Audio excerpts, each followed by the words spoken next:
In practice, everybody deals with digital governance every day when they're agreeing or disagreeing towards user agreements, or when they're deciding whether they should agree towards being followed by cookies or not. These are all part of a broader digital governance framework, and there was little discussion that this shouldn't be one of the most important topics of the future.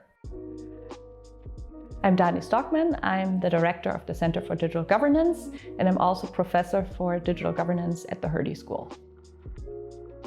At the Hertie School, I'm wearing two hats. One hat is the China hat. I have been studying Chinese politics and Chinese media, Chinese social media in particular, since the late 1990s, so over 20 years now. And my second hat is the social media governance hat that engages with this new emerging model for social media governance in Europe.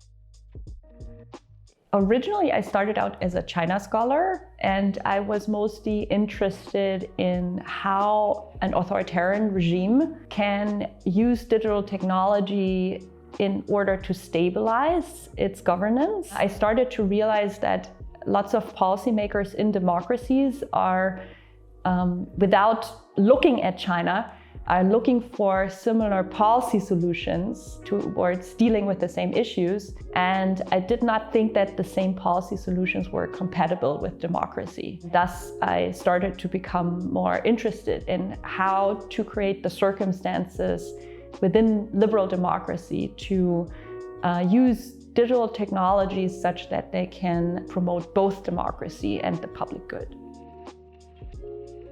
I believe we're currently at a critical moment in history where we have to come to terms with how we want to use digital technology. There are different answers. There's not one answer to this question, but through my research and through our work at the center, we're trying to advance a reflection on these questions so that we can, as a society, come to a common new agreement.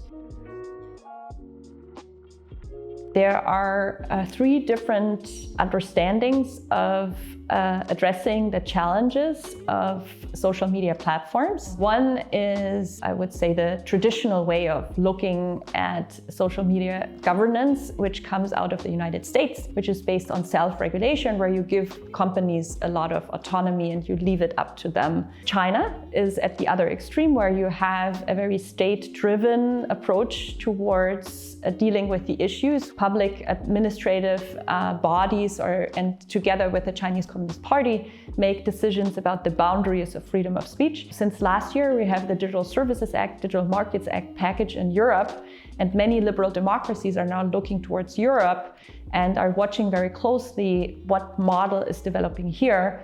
And this approach is based on emphasizing transparency, social responsibility of companies, and holding companies accountable.